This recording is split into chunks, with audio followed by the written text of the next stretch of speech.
ध्वज? निश्चित मैं ही मकर ध्वज हूं।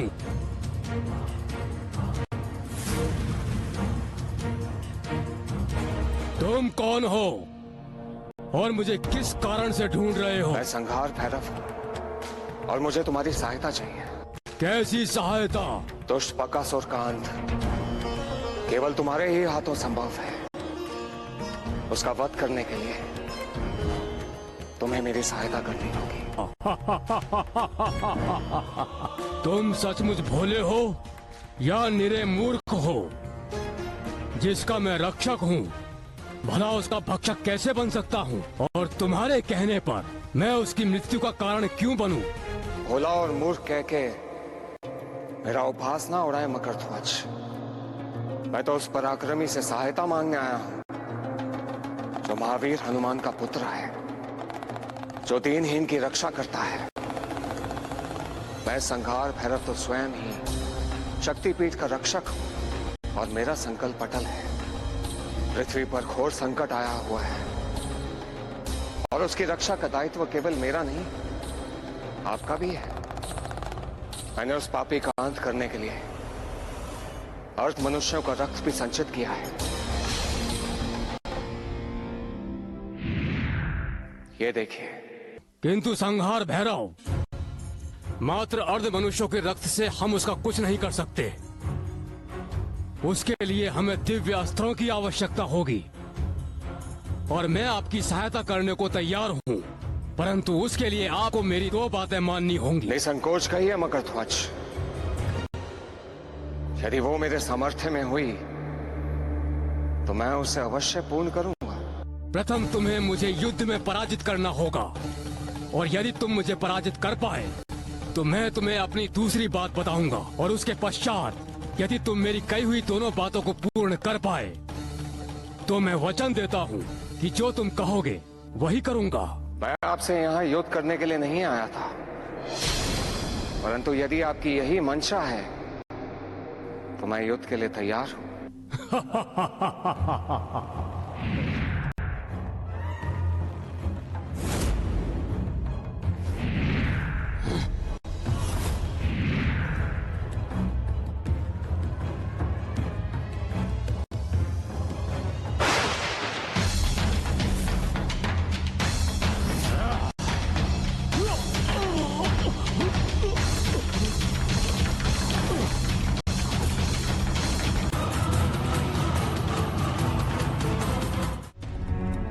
तुमने मुझे युद्ध में परास्त करके मेरा प्रथम प्रस्ताव तो पूर्ण कर दिया, पर क्या अब तुम मेरा दूसरा प्रस्ताव पूर्ण करोगे?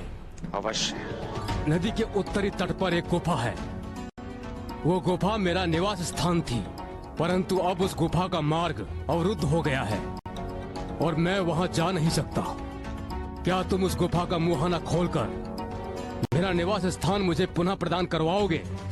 और यदि तुम इस कार्य में सफल हुए तो अपने वचन के अनुसार जो तुम कहोगे मैं वही करूंगा। मैं इस कार्य को अवश्य पूर्ण करूंगा।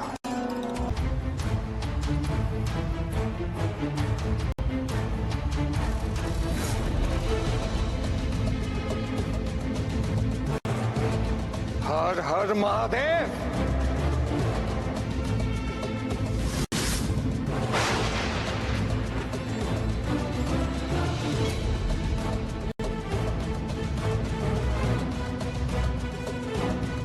ये क्या है?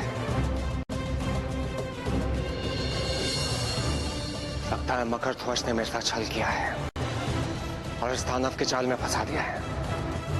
मेरी तुम्हारे साथ युद्ध करने की कोई मंशा नहीं है, वहीं रुक जाओ।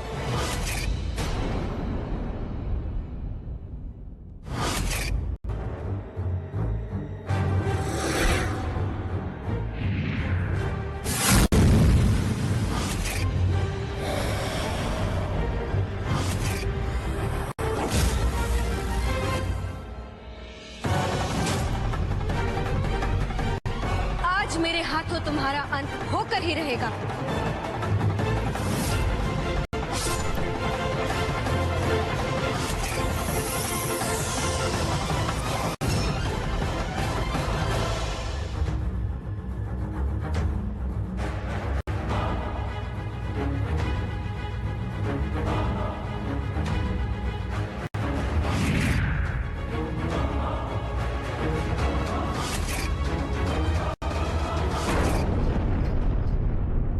निश्चित ही तुम महापराक्रमी और वीर हो।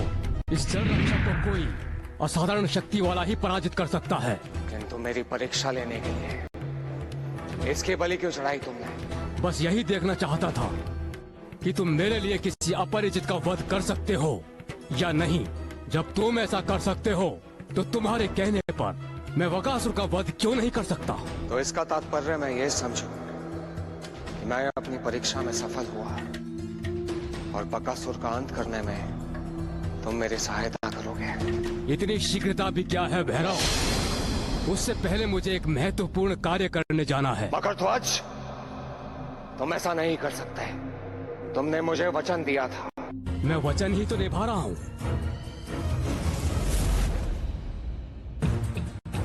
मकरध्वज, मकरध्वज! देवऋषि नारद का कथन सत्य था। मकरध्वज के लिए वचन का कोई मूल्य नहीं है। मकरध्वज, अब तुम मुझसे नहीं छिप सकते। तुम्हें अपने वचन का पालन करना ही होगा। फिर चाहे तुम त्रिलोक में ही क्यों ना छिप के बैठे हो। मैं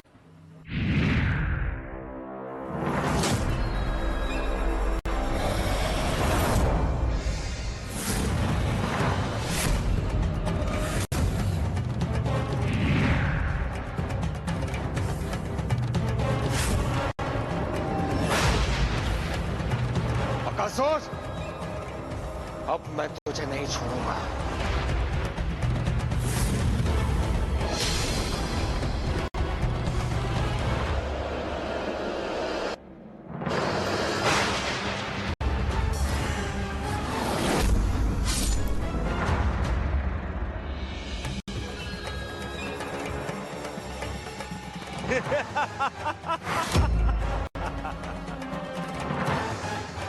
तुम मुझे नहीं मार सकते, किंतु मैं तुम्हें मार सकता हूँ।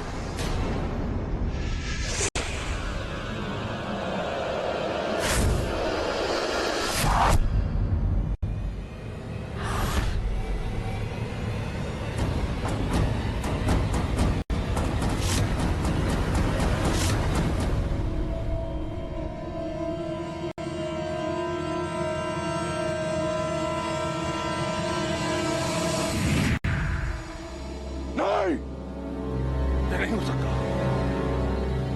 धन्यवाद मकरध्वज। आज तुमने इसे मारकर पृथ्वीलोक को नष्ट होने से बचा लिया। किंतु मुझे आश्चर्य है कि तुमने ऐसा किया। मैं तो तुमसे आशा ही छोड़ बैठा था। मैंने कभी ना नहीं कहा भैरव। मैं सहायता करने को सदैव तत्पर था, और यदि मैं आपकी सहायता ना करता तो मेरे पिता वायु पुत्र हनुमान मुझे कभी क्षमा नहीं करते। किंतु बकासुर का वध करने के लिए मुझे अपने अस्त्र चाहिए थे, और जब तक मैं अपने अस्त्र लेने नदी में गया तब तक आप वहां से जा चुके थे। यही तो मैं समझ नहीं पा रहा था कि तुमने अपना निर्णय कैसे बदल लिया। इसीलिए तुम्हें यहाँ पर देखकर मैं आश्चर्यचकित हो गया।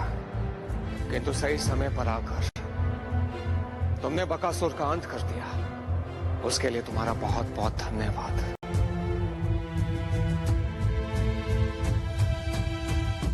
माते, आज आपके आशीर्वाद से पृथ्वी और देवलोक की रक्षा हो गई। आपने स्वयं अपने प्राण दांव पर लगाकर अकेले पाताल लोक चली गई। आप निश्चित ही इस जगत की मां हैं। इंद्रदेव, आज संसार की रक्षा केवल मेरे कारण नहीं हुई, अपितु आप सब ने महत्वपूर्ण योगदान दिया है। यदि आज आप सभी की संवेद शक्ति न होती तो बकासुर का अंत करना और शक्तिपीठ की रक्षा करना असंभव होता। धन्वंतरी देव,